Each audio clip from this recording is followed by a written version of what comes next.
Everybody, it's that college football guy. Another video. Time to do some bowl predictions on this one. I'm gonna get this one into as I'm got out of Pennsylvania. Well, technically not. I'm still here. I'm taking a break. I'm this morning got a load. Went ahead and go further east, almost to Pittsburgh. Did a load there. Now I got to go to just south of Minneapolis Friday morning. So it's gonna be a run. First off, yesterday, congratulations to Minnesota, Texas State, and Kansas on their bowl wins. Yeah, I'm in a rest area right off the highway. That's why it's so noisy. You hear the trucks in the background. So we'll get real quickly into these four bowl games. The Military Bowl, Virginia Tech against Tulane. Virginia Tech's an 11-point favorite. Starting quarterback is back for Virginia. And they're not really that hurting for injuries. I mean, their starting tight end is out and two safeties are out. That's the only problems they have. Tulane, Willie Fritz has moved on. He's at Houston. Michael Pratt has opted out because he's preparing for the NFL draft. That means that Kai Horton and Avietta will both get playing time. I don't know who's going to be starting. They'll be deciding on that one. Number one wide receiver, Chris Brazzell, he transferred. He went to Tennessee. Their number one tight end is out. He won't be playing. They lost... two more wide receivers are injured, three defensive linemen, and two corners are out. They got a lot of injuries there and opt-out. So that being said, with all that, no head coach, no starting quarterback, no number one wide receiver, I got to pick Virginia Tech to cover because Virginia Tech is basically intact. And I'm going to pick Virginia Tech to win and cover the 11-point spread. They're favored by 11. Duke's Mayo Bowl, North Carolina against West Virginia. West Virginia is a 6.5-point favorite. They say, why is Virginia a 6.5-point favorite? 6 players are injured. They're out. 6 opted out of the 6 of them are in the transfer portal, and 4 of them opted out, including Drake May. No Drake May for North Carolina. That is huge. West Virginia, they have 7 players in the portal. 9 players transferred, not really starters. 3 of them got injured. Nobody opted out. Starting quarterback, the offense is basically for the most part intact. North Carolina is the one who's really hurt by injury, so I got to pick West Virginia to win and cover the 6.5. The Holiday Bowl, the one that's got the most press. Louisville against USC. Louisville is actually a 7.5-point favorite. Why is USC a 7.5-point favorite? No Caleb Williams. He's opting out for the NFL draft. He's opting out. Malachi Nelson, your backup QB, he went in the portal. He's already somewhere else. So Miller Moss, your third stringer, will get the start. Let's see. Running back, 3 wide receivers, defensive lineman, corner, all out, not playing. That's going to be big there. Louisville has some injuries. I mean, your number one running back and your number one wide receiver both opted out, but your starting quarterback is back, Jack Plummer. He will be there playing. That's going to be big for them. You lost the safety and the defensive end. They're both out. But injuries-wise, USC's injuries are far more, and opt-outs and transfers are far worse than Louisville's. So I picked Louisville to win this game and cover the 7.5. The Texas Bowl, Texas A&M versus Oklahoma State. Oklahoma State's actually a 3.5-point favorite, but I've seen some spots where Texas A&M's being a 3.5-point favorite. So this is all over the place. Oklahoma State, Ollie Gordon not playing. That is going to be huge. Huge for them. In fact, your second and third string running backs are both questionable. They may not play either. So your biggest chunk of your offense is gone. Texas A&M, how many players hit the portal? A lot. Connor Wagon, your starting quarterback for the year, he's out injured for the year. Max Johnson's in the portal. So Jalen Henderson, your third stringer, is going to be the starting quarterback. But with all the transfers that A&M has, they're not as reliant on one person as Oklahoma State is. And Oklahoma State is very reliant on Ollie Gordon, and he's not playing. So even with all the opt-outs, even with all the transfers, I'm still going to pick Texas A&M, go against the spread, and I'm going with the insiders, the Sharks. They're picking A&M to beat Oklahoma State, and I'm doing the same. So why don't you let me know your thoughts on this down in the comments? So I did my bold predictions. I was put down there. And the other question is, that was in this, as I put this down. Who realistically has a guaranteed spot if the ACC implodes? I look at it, I think of 6 schools. The ACC, the Granite Reds goes, Florida State goes. What 6 schools between the Big 10, the SEC, and the Big 12 have a guaranteed place to play? That it's not, you come in, you're here. I see 6, and I'm not counting Notre Dame. I'm not counting Notre Dame because they're not members of the ACC in football. It's football only. 6 schools. Clemson, Florida State, North Carolina, NC State, Miami, Louisville. Those 6 have guaranteed homes. So I guarantee you right now, if for some reason the Big 10 and the Big 12 passed them up, all these schools up, between the Big 10 and the SEC passed them up, the Big 12 would say, you know what, we were only thinking of going to 20. We'll go to 22 and take all 6 of you. Because they say, Virginia and Virginia Tech could be able to home in the Big 12. Well, let's say the SEC takes 2 and the Big 10 takes 2. And the Big 12 decides, their TV partner said, you can only take 2. Are you going to take Virginia and Virginia Tech, or are you going to take Louisville and Miami? Are you going to take Virginia and Virginia Tech until you go out Louisville and NC State?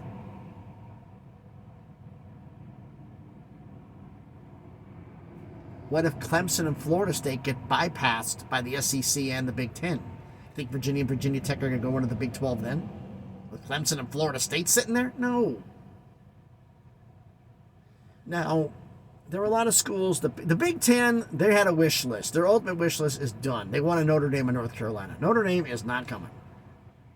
But what has been coming out right now is that the Big 10, you have to be AAU. The last time they brought in a school that wasn't AAU, I think it was the 50s or the 60s, and that was Michigan State. And Michigan State now is AAU. You have to be an AAU school to get into the Big 10. That means if you count the ACC schools, there's only 4 candidates. North Carolina, Virginia, Miami, Georgia Tech. Duke also, but I don't see them bringing in Duke. I don't see them. And realistically, the Big 10 wants to get in North Carolina, Virginia. They want to help out their east a little bit, but not get too far south. North Carolina and Virginia is where they want to be. North Carolina, Virginia is also where the SEC wants to be. Now, I've been hearing, this is unconfirmed, unsubstantiated rumor and innuendo. Talked to a few, I guess they would be alumni, donors, not huge ones, but still donors. And they've talked to some of their donor friends, and this is some schools, a couple in the Big 10 and a couple in the SEC. And they basically have evolved thing, and they'd all give the nudge to the following thing. Virginia and Virginia Tech don't have to be a package deal. They fully believe that. They believe if Virginia went to the Big 10 and Virginia Tech went to the SEC, and they said they would be willing to donate money to help out the fact to make it mandatory that Virginia and Virginia Tech have to play non-con against each other every year, rivalry week. They have to play each other every year. And if they need help and need money to opt out of the bowl games, some of the guys I talked to said, we know some richer donors, they'd be willing to pony up the money to get to the conference so they could give it to the schools to let them opt out. Is it, I'm putting this under rumor, but Virginia Tech, because the SEC doesn't want Virginia because they suck at football. Virginia Tech has a name. They've done things. North Carolina's won it by both conferences. Would North Carolina and NC State were considered a package deal, but after what happened with the letting in Stanford, Cal, and SMU, I don't think they're a package deal anymore. If North Carolina goes to the Big 10, the SEC would grab NC State. I think the SEC wants to stop at 20 teams. I mean, if they had they'd love to get North Carolina. But therefore, I still believe, and I have heard all the opinions to the contrary. Clemson, Florida State, either North Carolina or NC State, and Virginia Tech. That'd be the 4 they won. And they'd be done. So, Miami wants to be in the SEC. The SEC, no, they don't. I've heard everybody else talk about this who's not in the SEC, who hasn't heard from the fan bases, who are still pissed and continue to be pissed in Miami. The Miami fans, and mainly the academics in the university, says, we do not want to be associated with that conference called the SEC. Those universities do not measure the caliber of the University of Miami. Now, this isn't an old statement that's from like 10 years ago. This is within the last year. They still think that way. And the SEC is basically hoping the Big Ten says no, and the Miami comes crawling with hat in hand, and they say, have fun in the Big 12. You're not coming here. They'll take Clemson, they'll take Florida State. Miami is off the books. They do not want them. Everybody says, oh, the SEC will take them. No, they won't. Everybody saying that they won't take them isn't here. And there are a lot of fans and a lot of athletes, fans and donors who can't stand Miami. There's a lot of heat between Tennessee and North Carolina. But North Carolina will get the red carpet rolled out for them before Miami even thinks about getting an SEC invite. So that's not happening. For the Big Ten, they can't get North Carolina. They take Virginia and Miami. They can't get Virginia. They'd probably do Miami and Georgia Tech, although they wouldn't want to. You have to be AAU. That's the only way they're going to bring you in. Georgia Tech, I say they're coming in for it's the Atlanta TV market. They think they can get a shot in that. But they don't want to be that far south. They like to be the academics at North Carolina, I've been hearing this, and my North Carolina subscribers. What I've been hearing from a friend of mine who's the one who put in North Carolina as a subscriber school said that the academics want the Big Ten. The athletes and the students want the SEC because it's closer to home. The farthest west you have to go in the SEC is Texas. That's a lot shorter than going all the way to California. That's also the furthest north you'd have to go would be Virginia versus going all the way up to Boston, to Syracuse, to Ann Arbor, to Minneapolis, to Minnesota. It'd be a lot less, more regional-based travel, more chance for family to see the games. Now, for the Big Ten has their issues where they like to get. The Big 12, who's left? All the 6 schools I mentioned, Clemson, Florida State, North Carolina, NC State, Louisville, Miami, any of them would be welcome in the Big 12, but who else would be? I mean, if Virginia and Virginia Tech were a package deal and somehow, some way, those 6 were gone, the Big 12 would take them. Virginia Tech for the football, it would make West Virginia happy, and Virginia for the basketball, which would make Brett Yormark happy. Who else would be asked to come in? Pitt would be asked to come in because of the backyard brawl and of their evaluations. But realistically, look past this. The Big 12 realistically thinks that if they're going to get anybody, realistically, if Miami's off the books, and they were figuring realistically they were going to get would most likely be like Louisville, Miami, Pitt, and maybe one other school. Maybe Virginia Tech if the SEC decides not to take them. But you look past that, Virginia Tech, like I said, those 6 schools, Virginia Tech, they can't be split up. The Big 12, yeah, but they're not going to fit there. You go to Syracuse, big TV market. That make West Virginia happy, but yeah, but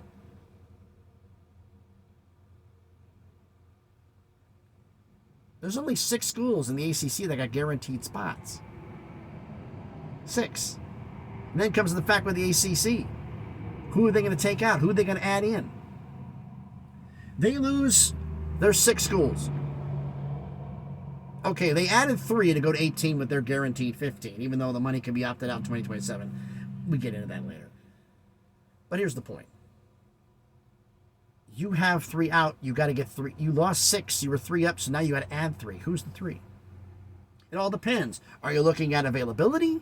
Or are you looking at who's the best fit? Do you want to make the ACC the AAU of the lesser conferences? The AAU conference, the most academically prestigious conference. You're not going to get the most money, but if you have AAU schools coming in, the academic money would kind of offset things a little bit. So if you have to do immediate availability, if you lose all 6, who are the only 3 schools that are not under a grant of rights? UConn, Oregon State, and Washington State. Oregon State and Washington State, I think for the ACC, well, do we have to? UConn would get a phone call yesterday. Because UConn is not an academic school per se, but their basketball and everything else, since the ACC is primarily a basketball conference, they would get in. Well, say they don't do Oregon State or Washington State. Who they're going after? Well, it depends. Who's running the show? Is it AAU? Is it TV markets? Because the AAU connection, there are 4 Group of 5 schools that are AAU status. And that's 3 are in the AAC, 1's in the MAC. The one in the MAC is Buffalo. They're the furthest one out. The 3, if they lose a lot of teams, I think all 3 of these would get a phone call. That's South Florida, works down the Florida market, or kind of replaced Florida State. You got the Tampa TV market. Tulane in Louisiana, which helps out that. And Rice, which is in Houston. Now, who do you add if you're going to add TV markets? They go after Memphis. I think they go after UTSA, Texas San Antonio. Which Texas San Antonio would make a bunch. If they lose a bunch of them, I think they'd invite both. And UTSA would kind of make sense because you'd have Tulane, SMU, and UTSA kind of in the SMU. Tulane, Rice, and UTSA in the same area, kind of as a bridge point to head out west to Cal Stanford. Plus, you'd have SMU. So it kind of gives you a buffer to go out there. You'd have 4 schools in the Texas, Louisiana area, which would help. Plus, Memphis isn't far away either. So, which way is it going to go? This is a hypothetical, all rumors and all rumor and innuendo. Do I think that eventually the ACC is going to fall apart? Absolutely. It's going to happen. It's just a matter of when. How many are going to leave? And I said this before and I'll say it again. If they win their grant of rights ability where they can void the grant of rights, and every grant of rights could get possibly voided. NCAA president wanted to create a new division. All the grant of rights are voided out. It'd be real easy to move all those teams up, and then you just reorganize who's left down below. Crazy thought? Yes. Is it possible? Unfortunately, yes. But let me know your thoughts about everything down in the comments. So thanks everybody for watching the video. If you haven't done it already, please do me a favor. Smash the like button, hit the thumbs up. It helps the algorithm, helps the video be seen by more people. Comment on the video. That also helps the video out, helps to get more interaction, more views. Comment on the video. Let me know what you think about not only my bold predictions, but my ideas for the Big 12, for the SEC, for the Big 10. If the ACC folds, what happens? Which schools really do have a guaranteed invite? I only see those 6 as having guaranteed spots. And then the other wild card out of all of this. Would Notre Dame leave? I don't think so. If they don't do the next level up, Notre Dame at that point, would they join the ACC? It give more television dollars, but you have to get more money. It's like, you know, I did that one before on how Notre Dame would get the TV revenue. I did a video on that earlier. It would be a guaranteed, if they could extend the thing where the best group of 5 in the ACC becomes a group of 5 or a group of 8 or whatever the heck it ends up, or the extra 8 or the other 8, as it's been now being referred to. Would they have, with Notre Dame going through what's left of the ACC, have a great shot at making the playoffs? I think so. But like I said, let me know about all this down in the comments. And if you haven't done it already, hey, check out the videos I've done, other videos I've done. Check them out. And if you want to, hey, I'd really appreciate if you'd subscribe to the channel. Trying to reach 500 subscribers slowly but surely in that crawl to get things up one step at a time. So thanks everybody for watching. Damn, almost 20-minute video. Whew.